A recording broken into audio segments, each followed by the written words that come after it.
السلام عليكم ورحمة الله وبركاته. أعوذ بالله من الشيطان الرجيم. بسم الله الرحمن الرحيم. الحمد لله رب العالمين والعاقبة للمتقين والصلاة والسلام على أشرف الأنبياء والمرسلين نبينا محمد وعلى آله وأصحابه أجمعين. احسن اوپن اکیڈمی میں آپ کا خیر مقدم ہے۔ جیسا کہ آپ جانتے ہیں کہ آج ہماری مذاہب کے بارے میں کلاس ہے اور ہم اس میں نصرانیت یعنی کرسچینٹی کے بارے میں پڑھ رہے ہیں۔ تو آج ہمیں جو دیکھنا ہے آج کے درس میں وہ ہے عیسیٰ علیہ السلام کے بارے میں نصرانیوں کے عقائد کا خلاصہ۔ عیسیٰ علیہ السلام کے بارے میں نصرانیوں کے عقائد کا خلاصہ، تو یہ ہمیں آج دیکھنا ہے اللہ کے فضل سے۔ تو مؤلف فرماتے ہیں کہ عیسیٰ علیہ السلام کے بارے میں نصرانیوں کے عقائد کا خلاصہ تو کیا ہے، اس میں کیا مؤلف فرماتے ہیں ہمارے، وہ ہم آج دیکھیں گے۔ تو فرماتے ہیں عیسائیوں کے 3 بنیادی عقائد یعنی کریڈز ہیں، جنہیں 3 عالمی عقائد یعنی the 3 ecumenical creeds سے موسوم کیا جاتا ہے۔ ان عقائد میں رسولی عقیدہ یعنی اپوسٹلز کریڈ اور اپوسٹولکم کو بنیادی اہمیت حاصل ہے، یعنی پیغمبروں کے بارے میں۔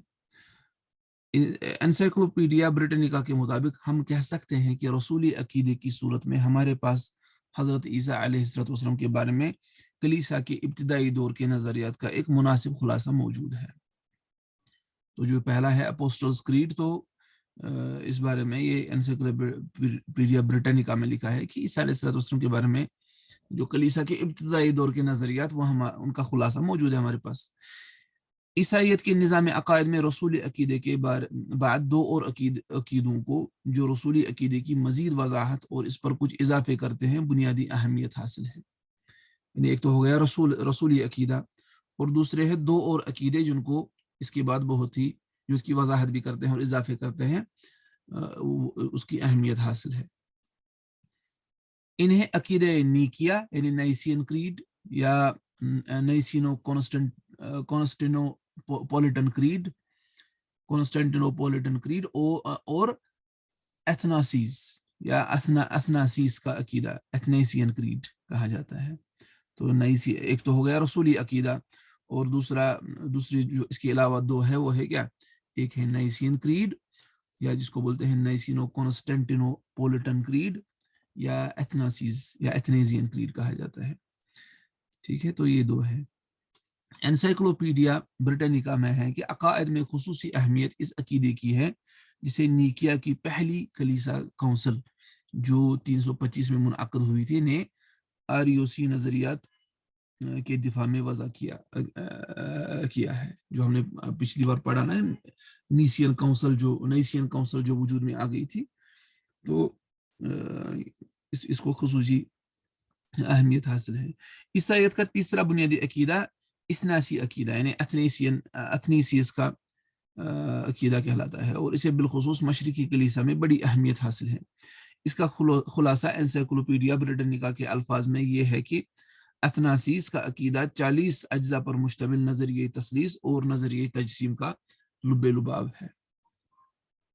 تثلیث اور تجسیم، عقیدہ کفارہ، مسیحی عقائد، عقیدہ کفارہ اور نظریہ تجسید یعنی تجسید مطلب جسم اختیار کرنا جیسے سب عقیدے ایک دوسرے پر انحصار رکھتے ہیں، اس لیے مسلمان یعنی تجسیم، عقیدہ کفارہ یعنی کفارہ بنا دیا گیا، تثلیث یعنی ٹرینٹی، اور پھر باقی کرائسٹ جس کو بولتے ہیں اس کا عقیدہ، ٹھیک ہے، یہ سب ملے ہوئے ہیں، ٹھیک ہے، ایک دوسرے کے ساتھ ملے ہوئے ہیں۔ اس لیے مسلمان علماء قدیم زمانے ہی سے کفارے کے عقیدے کے ساتھ ساتھ نظریہ تجسیم یا اوتار، خدا کا انسانی شکل اختیار کر کے دنیا میں اترنے کا نظریہ، اور عقیدہ اتحاد، خالق و مخلوق کا اصلاً ایک ہونے کی بھی پرزور طریقے سے تردید کرتے آئے ہیں، جنہیں نصرانیت کے تیسرے بڑے عقیدے میں سمویا گیا ہے۔ ان کی تفصیل گزر چکی ہے، ٹھیک ہے۔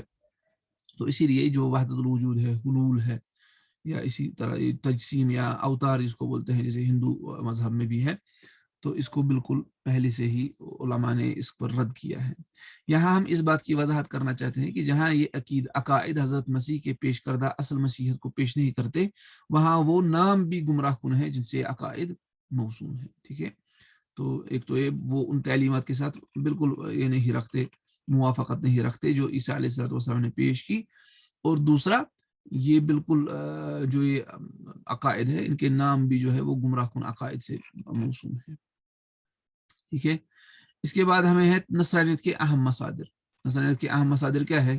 ایک تو ہے کتاب مقدس جس کو یہ بولتے ہیں ہولی بک، ہولی گاسپل، وہ تو انہولی ہے، اوورال اگر ہم دیکھیں گے اس میں کچھ ہی حصے جو ہے وہ محرف نہیں ہے، تحریف شدہ نہیں ہے، لیکن اکثر تو ان نے اس میں تحریف کی۔ تو یہ ہے ان کا سورس۔ اور دوسرا ہے نصرانی کونسل، جو ان کی کونسلز ہوئی، نیسین کونسل یا ایتھنیسین کریڈ جو ہے ان کی، وہ ان کے سورسز ہیں۔ اس کے بعد نصرانیت کے اہم فرقے، جیسا کہ ہم نے ابتدا میں ہی عرض کی کہ عیسیٰ علیہ السلام کے زندہ آسمان پر چلے جانے کے بعد سے ہی عیسائیوں میں انجیل کو حفظ و تحریر کرنے کا کوئی معظم پروگرام نہ تھا۔ بہت سے لوگوں نے اپنے ذہن اور مشاہدے کے مطابق متضاد اناجیل لکھی۔ بعد میں جب پولس نے اسرائیلی، یونانی اور متصوفانہ نظریات کا ملغوبہ تیار کیا تو بہت سے سوالات نے جنم لیا۔ مذہب میں کئی شکوک سربلند ہونا شروع ہوئے اور ہر ایک نے اپنی اپنی رائے اور قیاس سے ان شکوک کو دفع کرنا چاہا۔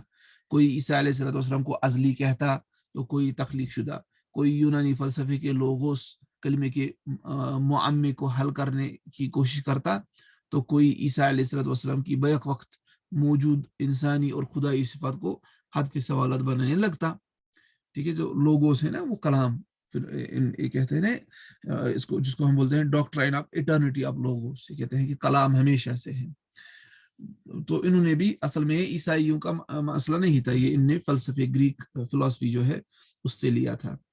غرض ہر ایک کے ذہن میں جدید نظریوں کی وجہ سے انتشار پیدا ہونے لگا، اور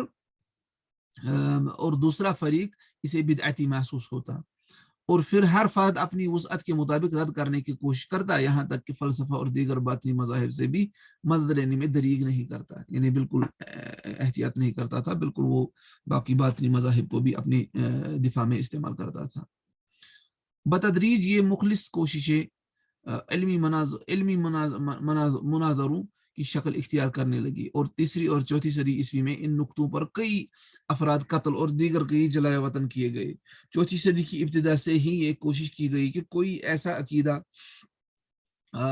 وضع و مرتب کیا جائے جس پر تمام کلیسا متفق ہو، چونکہ رومی سلطنت نے بظاہر عیسائیت قبول کی تھی اور شہر اسکندریہ ان دنوں علم و فلسفہ کا مرکز بنا ہوا تھا، اس لیے تمام علمی معرکے وہی رونما ہونے لگے۔ پھر بتدریج یہ علمی معرکے جنگ و جدل میں تبدیل ہونے لگے، ایک ایک نقطے پر ایک ایک فرقہ ابھرنے لگا، جن میں سے کیتھولسزم، مونٹانزم، سیبیلینزم، مینیچیزم، ڈونٹزم، ایرینزم، پیلاجینزم، نیسٹورینزم وغیرہ قابل ذکر ہے۔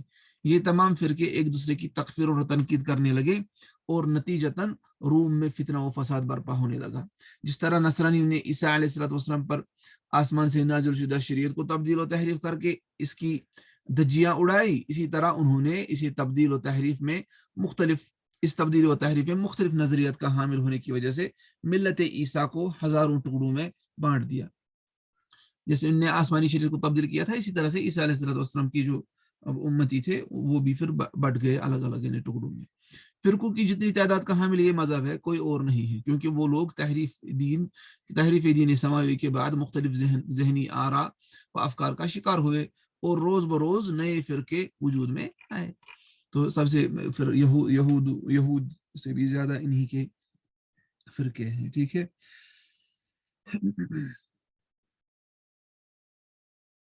اچھا، تو اس کے بعد ذیل میں نصرانی کے چند فرقوں کا مختصر تذکرہ کیا جاتا ہے۔ پروٹسٹنٹ فرقہ یعنی پروٹسٹنٹس کا بانی مارٹن لوتھر ہے۔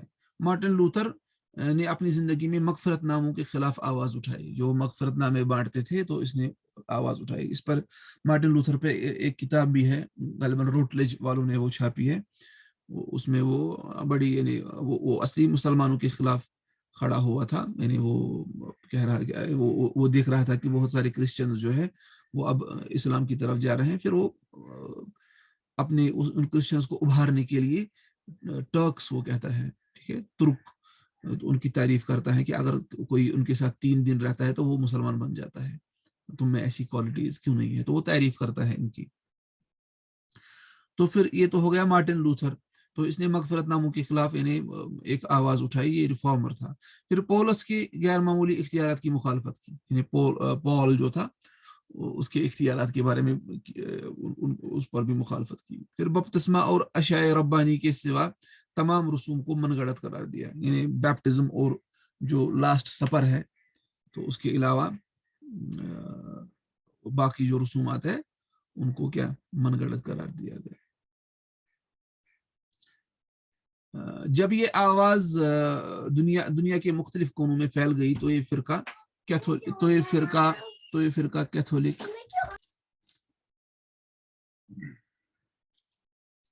اچھا، پھر بپتسمہ اور عشاء ربانی کے سوا تمام رسوم کو من گڑت قرار دیا، یعنی بپتسمہ تو ہو گیا ایک تو بیپٹزم، ٹھیک ہے، جو ڈبکی لگاتے ہیں ان کو پانی میں پہلے بچے کو، یا جو کرسچینٹی اختیار کرے گا، اور عشاء ربانی جو تھا وہ لاسٹ سپر تھا، جو عیسیٰ علیہ الصلوۃ والسلام کے بارے میں یہ کہتے ہیں، تو پھر اسی سے یہ رسم چلی، اس کو پھر یوکیرسٹ بولتے ہیں، یا کچھ لارڈ سپر بولتے ہیں، یا ہولی کمیونین بولتے ہیں۔ تو اس نے کہا کہ یہ ان دونوں چیزوں کے بغیر باقی ساری جو ہے وہ رسومات ہے وہ من گڑت ہے۔ جب یہ آواز دنیا کے مختلف کونوں میں پھیل گئی تو یہ فرقہ کیتھولک چرچ کا مضبوط مد مقابل بن گیا۔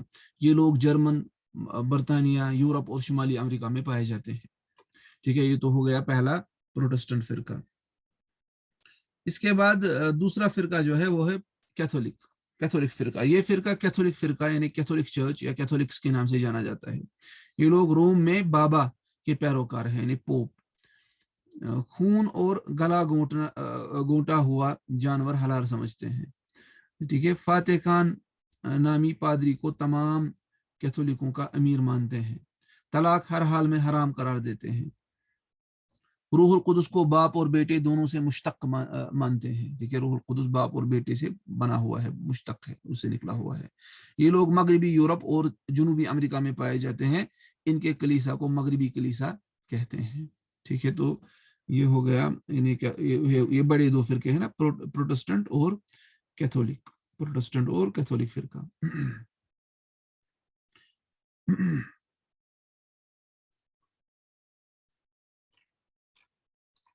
اچھا، تو یہ آ گیا ان کا۔ اب ہے تیسرا فرقہ جو ہے وہ ہے ابیونی فرقہ۔ اب تیسرا فرقہ جو ہے ان کا، ہم نے کہا نا ابھی کہ ان کے بہت سارے فرقے ہیں، اب تیسرا فرقہ جو ہے وہ ہے ابیونی فرقہ۔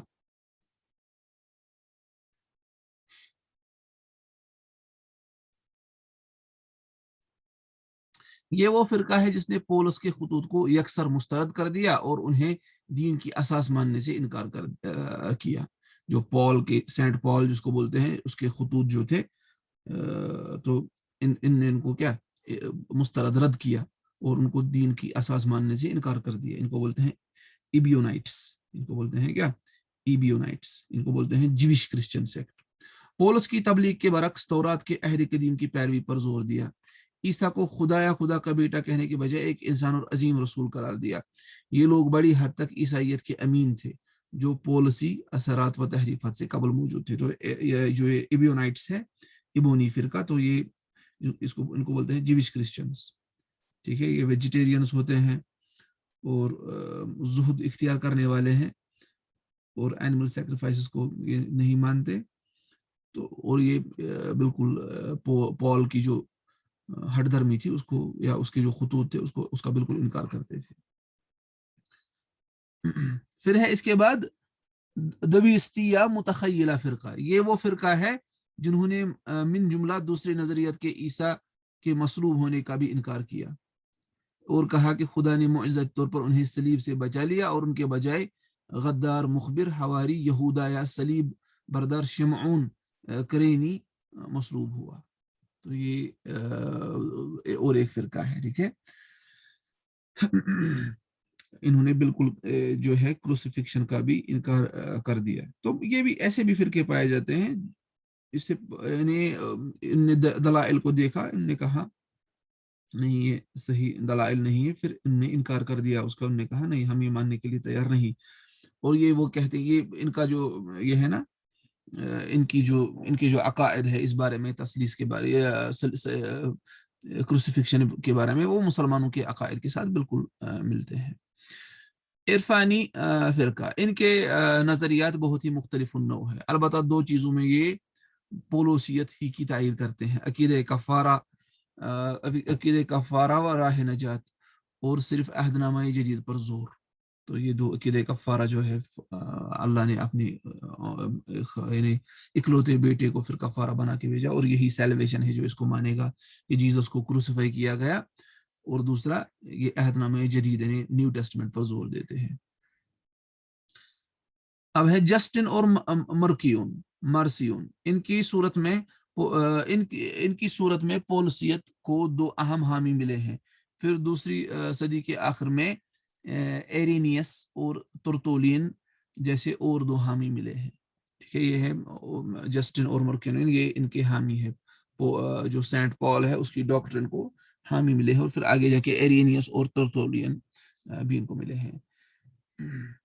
پھر ہے پیٹریپیشن فرقہ. اس فرقے نے تثلیث کو سمجھنے کے لیے ایک نیا فلسفہ ایجاد کیا اور کہا کہ در حقیقت باپ بیٹا کوئی الگ الگ شخصیتیں نہیں بلکہ ایک ہی شخصیت کے 3 مختلف روپ ہیں. آرتھوڈکس فرقہ, یہ مشرقی نصارہ ہے جو قسطنطنیہ کے مشرقی کلیسا کے پیروکار ہے. یہ لوگ کہتے ہیں کہ روح القدس صرف باپ سے مشتق ہے. ان کے ہاں طلاق حرام ہے, البتہ زناکاری کے جرم کی صورت میں مرد اپنی بیوی کو طلاق دے سکتا ہے. یہ لوگ کسی ایک امیر کے ماتحت نہیں ہیں بلکہ ان میں سے ہر کلیسا بذات خود مستقل ہے. یہ فرقہ مشرقی یورپ اور روس میں پایا جاتا ہے. ٹھیک ہے, اس کے بعد پولسی فرقہ. اس کے بعد 5ویں صدی عیسوی میں پولسی فرقہ پولیشینس نمودار ہوا. اس نے حضرت مسیح علیہ السلام کے بارے میں ایک بین رائے ظاہر کی, یعنی درمیانی رائے. اس نے کہا کہ حضرت مسیح علیہ السلام خدا نہیں تھے بلکہ فرشتہ تھے. انہیں خدا نے دنیا میں بھیجا تھا تاکہ وہ دنیا کی اصلاح کرے. چنانچہ وہ مریم کے پیٹ سے ایک انسان کی شکل اختیار کر کے پیدا ہوئے, اور چونکہ خدا نے انہیں اپنا مخصوص جلال عطا کیا تھا اس لیے وہ خدا کے بیٹے کہلائے. اس فرقے کے اثرات زیادہ تر ایشیائی کوچک اور آرمینیا کے علاقوں میں رہے ہیں, لیکن اس کو قبول عام حاصل نہ ہو سکا. اس کو قبول عام کیونکہ حضرت مسیح کے فرشتہ ہونے پر کوئی نقلی دلیل موجود نہیں تھی. تو انہوں نے درمیانی رائے جو ہے وہ اختیار کی. لیکن یہ بالکل وہ تو کرسچنز کے نزدیک بھی یہ بالکل ہے غلط ہی ہے, اور مسلمانوں کے اعتبار سے بھی اس کی کوئی دلیل نہیں ہے. ٹھیک ہے, ایشیا کوچک کا مطلب ہوتا ہے ایشیا مائنر. ٹھیک ہے, یہ آپ دیکھ سکتے ہیں, چیک کر سکتے ہیں. اس طرح سے نستوری فرقہ, پھر 5ویں صدی ہی کے وسط میں نستوری فرقہ یعنی نیسٹورین چرچ کھڑا ہوا. اس کا لیڈر نیسٹوریوس تھا. اس نے اس مسئلے کو حل کرنے کے لیے ایک نیا فلسفہ پیش کیا, اور وہ یہ کہ عقیدہ حلول کی تمام تر مشکلات اس مفروضے کی بنا پر ہے کہ حضرت مسیح کو علیہ السلام کو ایک شخصیت قرار دے کر ان کے لیے 2 حقیقتیں ثابت کی گئی ہے, ایک انسان اور ایک خدائی. نستوریس نے کہا کہ حضرت مسیح علیہ السلام کا خدا ہونا بھی بجا اور انسان ہونا بھی برحق ہے, لیکن یہ تسلیم نہیں کہ وہ ایک شخصیت تھے جن میں یہ دونوں حقیقتیں جمع ہو گئی تھی. حقیقت یہ ہے کہ حضرت مسیح کی ذات 2 شخصیتوں کی حامل تھی, بیٹا اور مسیح, یا یوں کہیے کہ ابن اللہ اور ابن آدم. بیٹا خالص خدا ہے اور مسیح خالص انسان ہے. رومن کیتھولک چرچ کا فارمولا یہ تھا کہ ایک شخصیت اور 2 حقیقتیں. اس کے برعکس نستوریس کا فارمولا یہ تھا کہ 2 شخصیتیں اور 2 حقیقتیں. چنانچہ 431 میں افس کے مقام پر تمام کلیساؤں کی ایک کونسل میں اس کے نظریات کو پرزور طریقے سے مسترد کر دیا گیا. اس کے نتیجے میں اسے یعنی نستوریس کو جلا وطنی اور قید کی سزا دی گئی. اس کے پیرووں کو بدعتی قرار دیا گیا. تاہم یہ فرقہ اب تک باقی ہے. اس کے خلاف جو جرم عائد کیا گیا تھا اس کا خلاصہ ڈاکٹر بیتھون بیکر ان الفاظ میں بیان کرتے ہیں. اس نے ہمارے خداوند کی خدائی اور انسانی حقیقتوں میں اس قدر امتیاز برتا کہ 2 مستقل وجود بن گئے. اس نے کلمت اللہ کو یسوع سے اور ابن اللہ کو ابن آدم سے الگ شخصیت قرار دیا. اسی طرح سے یعقوبی فرقہ، اس کے بعد 6 صدی عیسوی میں یعقوبی فرقہ جیکوبائٹ چرچ پیدا ہوا. اس کے اثرات اب تک شام و عراق میں باقی ہے. اس کا لیڈر یعقوب بیراڈیس تھا. اس کا نظریہ آریس اور نستوریس دونوں کے بالکل برعکس تھا. نستوریس نے حضرت مسیح علیہ الصلوۃ والسلام کے وجود میں 2 حقیقتوں کے ساتھ 2 شخصیتیں ثابت کی تھی. یعقوب نے کہا کہ حضرت مسیح نے صرف یہ کہ حضرت مسیح نہ صرف یہ کہ ایک ہی شخصیت تھے بلکہ ان میں حقیقت بھی صرف ایک ہی پائی جاتی تھی، اور وہ بھی خدائی. وہ صرف خدا تھے، گو ہمیں انسان کی شکل میں نظر آتے ہو. دی ورلڈ فیملی انسائکلوپیڈیا میں اس فرقے کا نظریہ اس طرح بیان کیا گیا ہے. دراصل وہ یہ ثابت کرتے ہیں کہ مسیح میں خدائی اور انسانی حقیقتیں کچھ اس طرح متحد ہو گئی تھی کہ وہ صرف ایک حقیقت بن گئی تھی. یہ نظریہ یعقوب برضعاتی کے علاوہ بعض دوسرے فرقوں نے بھی اپنا لیا. اس قسم کے فرقوں کو مونوفیزائٹس کہا جاتا ہے، اور 7ویں صدی عیسوی تک ان فرقوں کا بے حد زور رہا ہے. تو یہ ہو گیا ان کا، یعنی یہ ان کے فرقے. دیکھیں اس کے بعد جو ہم دیکھیں گے انشاءاللہ اللہ تعالیٰ کے فضل سے، وہ ہم دیکھیں گے ان کے نصرانیت کے اہم عبادات اور رسومات، وہ ہم اگلے درس میں دیکھیں گے. تب تک کے لیے اللہ آپ کو اپنے حفظ و امان میں رکھے. اللہ تعالیٰ ہمیں سمجھنے کی توفیق عطا کرے، عمل کرنے کی توفیق عطا کرے. اقول هذا واستغفر الله لي ولكم.